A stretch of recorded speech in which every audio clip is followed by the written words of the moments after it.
Darvoza hiçbir degan gap bu aqmaydi. Herkes aqmaydi. Hua Hanım. Endi ertegen anlaşımız hazır. Huang Jiping anından keyin He Hanım bu işkeylen Amerika Qo'shma Shtatlarga kirib, Amerika Kongressida davlat majlisida guvohlikda o'tadi. Jarayonlamani shu. Endi bunga munosabatlik yana so'zlaydiganlik şeylerimiz bo'lishi mumkin, hurmatli vatandoshlar. Endi bir misolni sizlarga, bugun To'rbet tag'am bir misolni sizlarga ko'rsatib qo'yay. Bunga diqqat qilinglar qachon.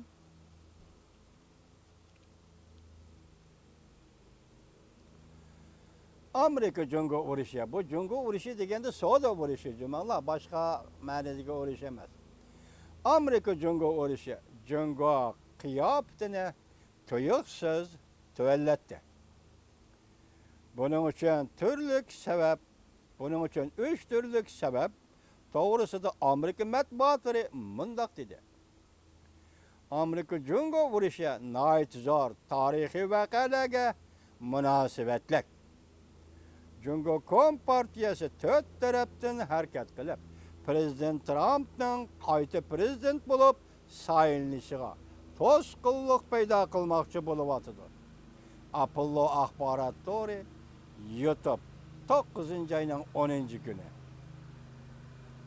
Amerikada nopozliq matbuotning muxbiri Gertes Amerika Washington Erkinlik Monarxi gazetining nopozliq muxbiri Gertes. Bu to'g'rida bu kishining bir parcha leksiyasini sizlarga so'zildik vatandoshlar. Mana kendi ulapla yani Gertes efendining nima deganligi to'g'risida so'zlar. Gertes bunda ko'rsatdi.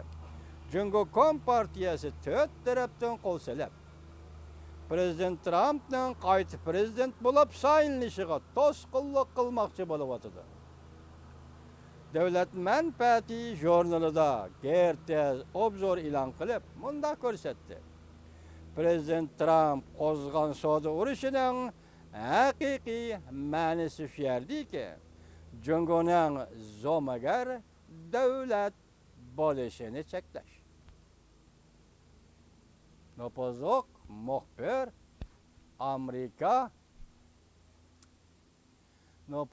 muxbir Amerika Washington Erkinlik Monarxi gazetining muxbiri Gertes efendi nima deydi? Prezident Trump qo'zg'agan savdo urushining haqiqiy ma'nosi shu yerdiki, Jungoning zo'magar davlat bo'lishini cheklash. Bu ish erkinlik sistemasi bilan kommunizmning dunyoga zo'rliq, zo'mbilik qilishi o'ttirisidagi avloddan avlodgacha davomlashadigan bu kurashning ta'sir qilishi edi. Yuqorqi bayonotida Hua yana nima deydi?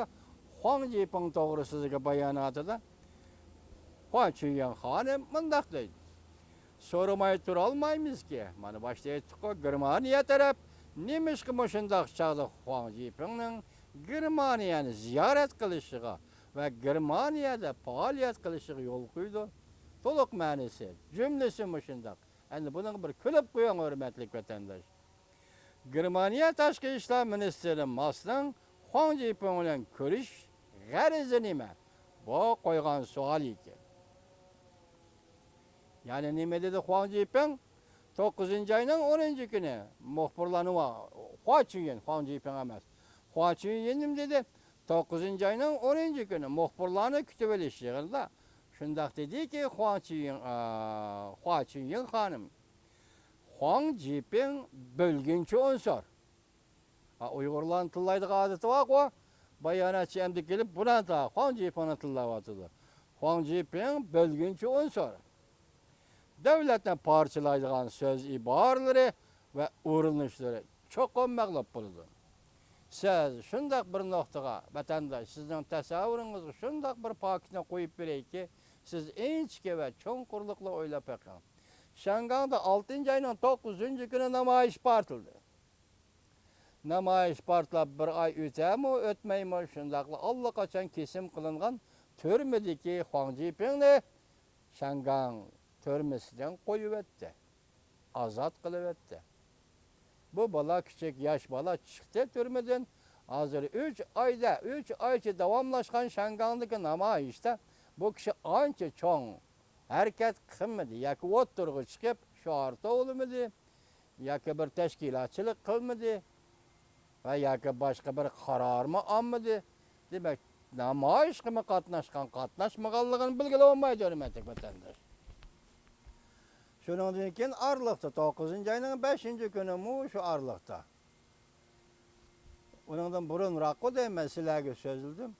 Amerika Qo'shma Shtatlarining konsuli, Shangang turishlik konsuli, Huang Jiping qatorliq 3 nafar demokratlar bilan deylar ko'rishdi. Ama bu odatda ko'rishish.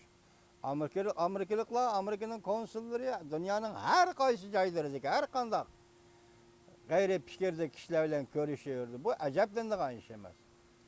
Cungo hükümeti bayanat elan kılıp, vay Şangang'daki kişinin kayında Amerika var dedi. Bu bir gep. Özünün sebebini izlemeydi. Şangang'daki kişinin kayında Amerika var dedi. Amerika Devlet Mahkemesi bunun katlık bayanat elan kılıp, Cungo lükçek dedi. Çünkü bir yerde bu konsulhane adamlarının şahsi hususi işlerini ama Cungo hükümeti götürüp oturuğa çıkallığı için elbette şundak deyiş gerek. Lükçek. Diplomatiyani bilmeydiğin, koyduyusunu bilmeydiğin lükçek dedi. Bu mekketti.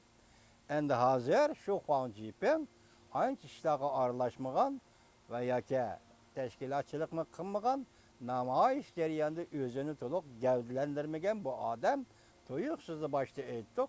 Jungo'nun chegarasi yaki ma'muriy rayoni Şangang'dan ayrılıp Germaniyaga keldi.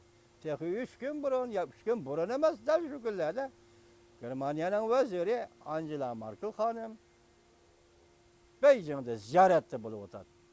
Endilikte Huang Jiping atleti yaki bugünlerden Washington'a kelip, kelar hafta ötküzüladigan, seyşembe günü ötküzüladigan Şangang meselesi to'g'risidagi guvohlik berish, guvohlik elish yig'inida qatnashadi.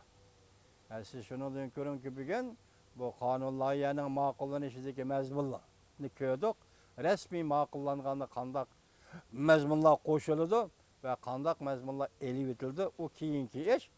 Demak, Huang Jiping Jungo o'zi qo'yib berdi. Keyin qo'pib Germaniyamiz darvoza ochsan dedi. Ama shu gaplarni vatandosh o'zinglarning tasavvuringlarda o'ylab beqishinglarga topshiraman vatandoshlar.